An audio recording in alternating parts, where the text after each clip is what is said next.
everybody, my name is Caitlin and I'm here at the Franklin Park Zoo today, and we are currently in the tropical rainforest at the SlitherInn, which many of you may know when you come to visit. It's where our snakes live.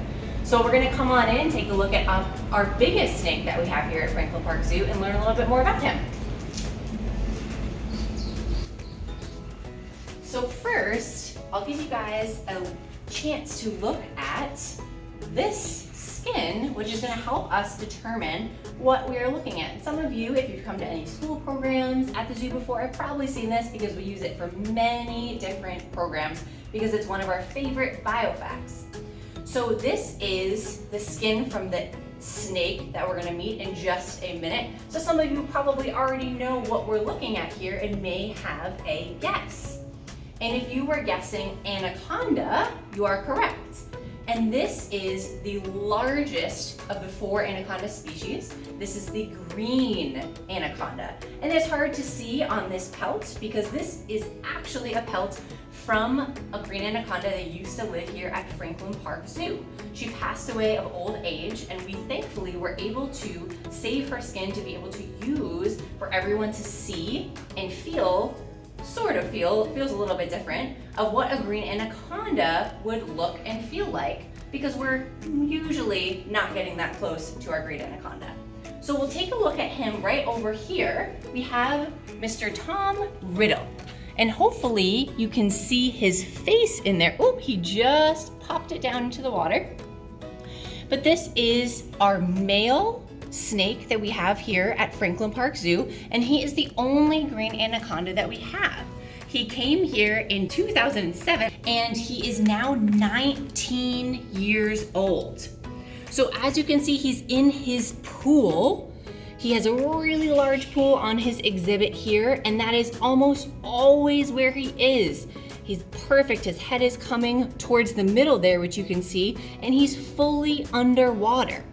So with green anacondas, because they spend so much time in the water, they are able to spend a lot of time under there, up to 8 minutes. So they will come up and you'll see, it's kind of hard to see from here, but his eyes and his nose, he might show us now in just a second, are right at the top of his head. So similar to alligators and crocodiles, he can just poke his head up there just like that. It's almost like he's listening to me.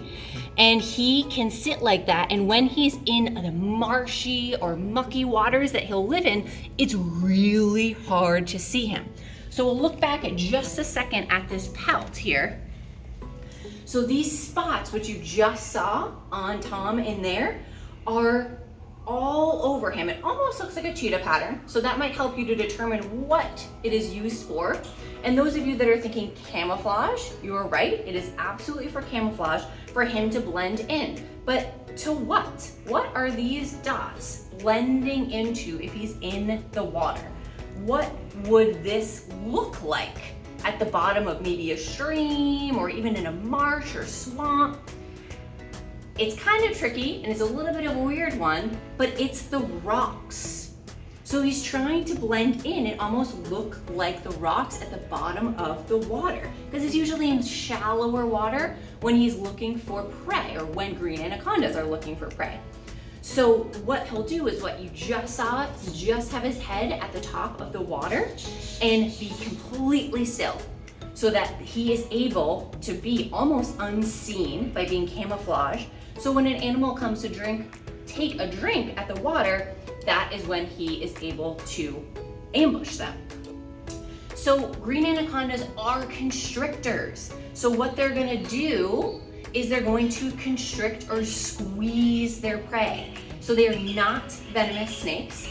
They are able to constrict, and so what they'll do with their prey is they will grab onto it with their mouth. They do have teeth. They have teeth that are facing towards their throat, which helps them to eat it, because they eat it in one full bite, and they have no hands to help them do that.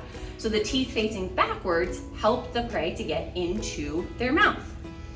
And one thing that happens is, because it takes them hours to be able to do that, they're not going to be able to breathe for that time. So what they'll do is they'll take their windpipe and pop it out to the side while they're eating the prey, so that they can breathe, because it could take hours for them to eat some of that prey. And what do you think some of those animals might be that a green anaconda is eating? If you think about South America and the different prey species that might be there, one of them that we used to have here in the tropical rainforest, a capybara, is a pretty popular prey item for the green anacondas, but they also are known to eat caiman along with even jaguars. So they can eat pretty large prey, which is pretty cool.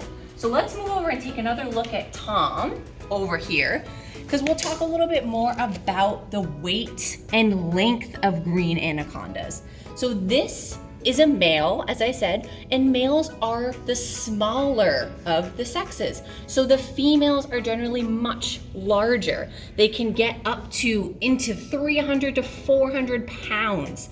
Tom here is right around the 50-pound range. So he is a little bit on the smaller side as a male, and he is about 10 feet long, whereas females can get as long as a school bus, almost 30 feet. So they can be pretty large. So this is pretty much as large as Tom's gonna get since he's 19 years old. He does still shed his skin, so he grows in small increments, but this is pretty much as large as he's going to get. He does get fed a rat once a week, and he doesn't always eat it, so it is not a live rat. It's one that is put in there for an option for him to eat, but if he does not, they will take it out. All right, well, I hope you enjoyed learning about Mr. Tom Riddle today, and I hope that when the zoo reopens, you'll be able to come visit him and all of our other snakes here at Franklin Park Zoo. And please make sure to tune into our 1:30 Zoo to You every day. Bye.